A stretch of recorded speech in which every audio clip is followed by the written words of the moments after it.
Coming to paperback and e-readers this April, Isis, Revenge of the Cyber Goddess. The goddess next door must take on the threat of a deadly digital diva driven to destroy the world in this action-packed all-new Isis series adventure. Get Isis, Revenge of the Cyber Goddess in paperback and e-readers this April.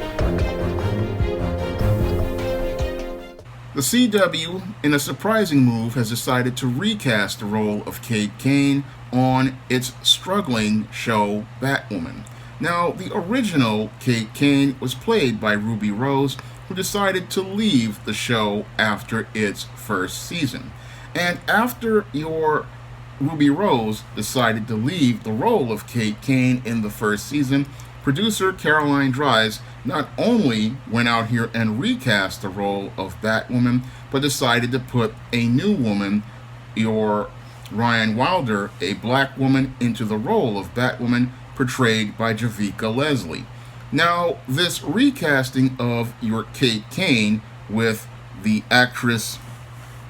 Wallace Day of Krypton could possibly be one of three things. Now, the show Batwoman has been struggling in the ratings, and with this replacement, Ryan Wilder, the ratings have actually plummeted even lower than before. Now, your Batwoman had been struggling in the ratings so badly that even YouTubers were getting more views than this show, and with this Ryan Wilder character struggling, this whole return of Kane could be one of several possible outcomes. One, the CW might be possibly making this part organically of a storyline, because in the first episode of season 2, we saw your Ryan Wilder taking on Hush. And inside of that tunnel where they said that your Kane was wrapped in bandages,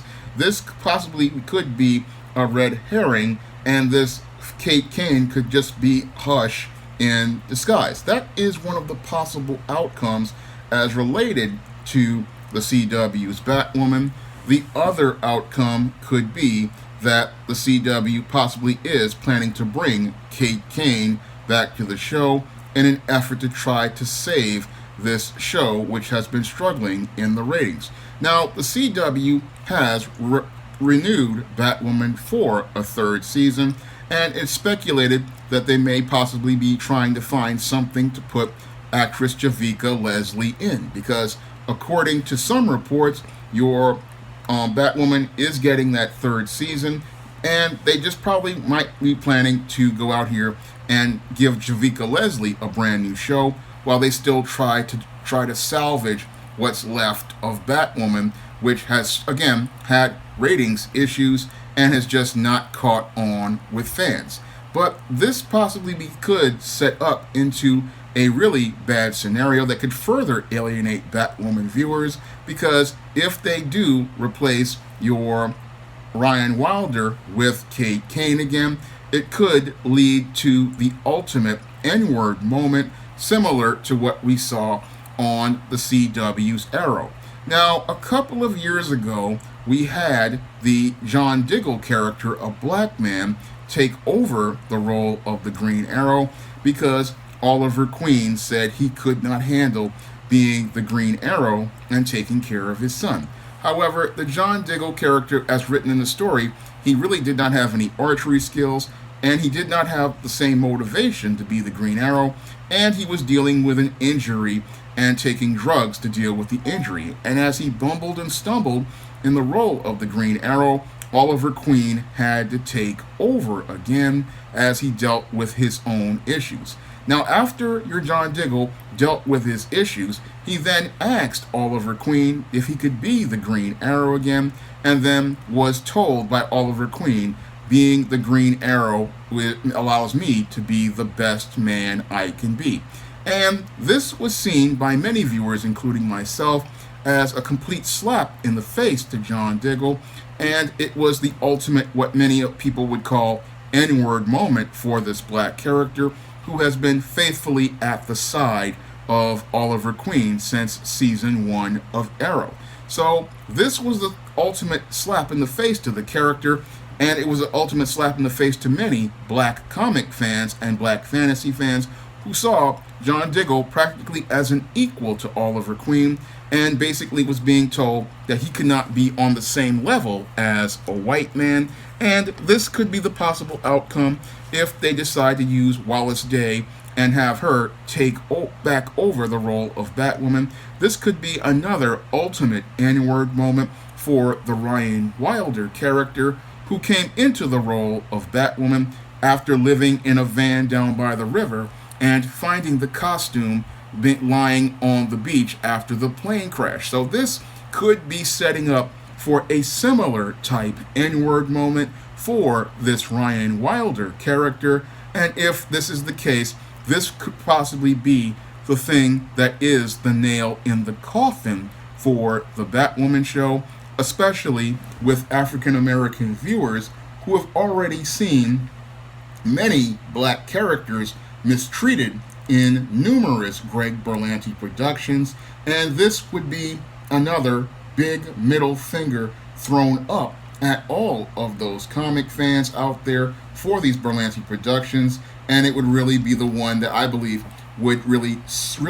turn people away, because you hyped up this black Batwoman on social media, you've hyped up this black Batwoman in mainstream media, and to take the role of Batwoman away from this character after hyping this up could possibly lead to more and more people in the mainstream making allegations of racism like I have made as related to these Greg Berlanti shows. And this, again, fits within the pattern as related to Arrow and John Diggle, and it also fits within the pattern of many other CW shows where we have seen black characters like Chuck Clayton on Riverdale presented as a black brute, even though he was not in the comics. You're Mr. Terrific, the world's third smartest man, and a guy who has better athleticism than your Green Arrow, and is just on the level of Batman turned into a bumbling, stumbling idiot. And many other characters like Firestorm, who were marginalized on Legends of Tomorrow. This could be the thing that leads to people in the mainstream calling out the racism on Greg Berlanti's superhero shows, because to do this and pull a swerve on the Javicia Leslie's Batwoman, Ryan Wilder, this could be the thing that alienates many black comic fans and black sci-fi and fantasy fans as related to these Berlanti shows, because that would be the ultimate insult to give Ryan Wilder, the homeless woman who lived in a van down by the river, the role of Batwoman, give her access to the Batcave, give her access to the Batmobile, and then yank it all away. That would be the ultimate middle finger up at all of these black fantasy fans that they were trying to appeal to try to save the show. And that would be the practical end of the show as it is, because already the white male comic fans weren't watching the show, and the handful of people who were watching the show, that would be the thing to turn them completely off from the show, and that would practically lead to the end of Batwoman as it is right now. Because as it stands right now, if they do recast the role of Kane in an effort to try to regroup and salvage the show, that might be the outcome that winds up, again, ending the show, because the show has already had problems due to your Caroline Dry's already bad storytelling and bad character development. And this twist would be the thing that would be the defining moment that practically is the end of the show. So when I'm looking at, as related to this recasting of Kane, is I see just a desperate effort to try to save this show, but it may have been way too little and way too late, because to go out here and introduce a black Batwoman and then already knowing she was not qualified to be Batwoman, she did not have the training to be Batwoman, she did not have the connection to the Wayne family to be Batwoman, and then go out here, give her a couple of episodes to play this hero, and then have it where, oh, you're going to yank the rug out from people. that would be the ultimate blow to this show, and it would lead to allegations of racism as related to the show, because we are a lot of fans out here were already upset about the character of Ryan Wilder, the black woman who lived in a van down by the river, because that character was created filled with stereotypes, and it was another, again, effort to promote so-called diversity, but all it did was passively promote diversity while aggressively promoting old stereotypes. And then, as you're having this character struggle with this role of being a hero that she knows absolutely nothing about, you then reintroduce the Kane character, and then have it where the later part of the season is her trying to take back the role of Batwoman. And if that was the case, again, this would be the end of the show, because this would be the thing that would lead to many of the allegations as related to racism from what people call the SJW crowd being confirmed, and many people in the black community just getting turned off about this show, because they would see that, just like John Diggle, this is another effort to try to tokenize a character for so-called diversity passively, and then aggressively yanking the rug out of said character to say that in their own way, being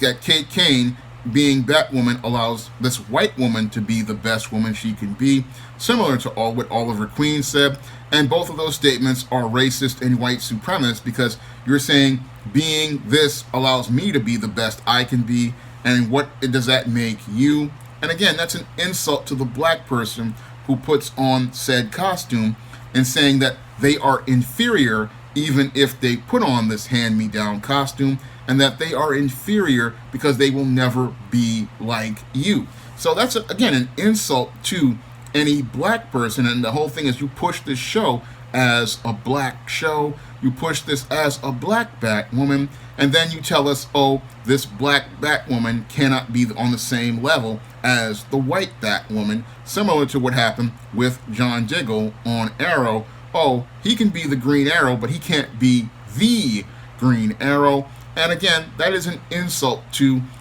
all of these fans out here who wanted to see a strong, capable, competent black hero. But it seems the only way you can get to see strong, capable, competent black heroes and heroines is in black-owned publications like the SJS Direct imprint, where I publish books like the ISIS and the E-Steam series. That's the only place where you can see them, because black creators are not going to create characters that are going to see themselves as second best. No, black creators are going to create characters who are going to see themselves as number one, and who are going to be their very best because they want to be the very best, and their motivations for being the very best are not, substandard. When I look at this whole situation again of this recasting, when I look at the best case scenario, it's just possibly part of the Hush storyline. But the worst case scenario is they're getting ready to set up Javicia Leslie for the ultimate Hollywood N-word moment,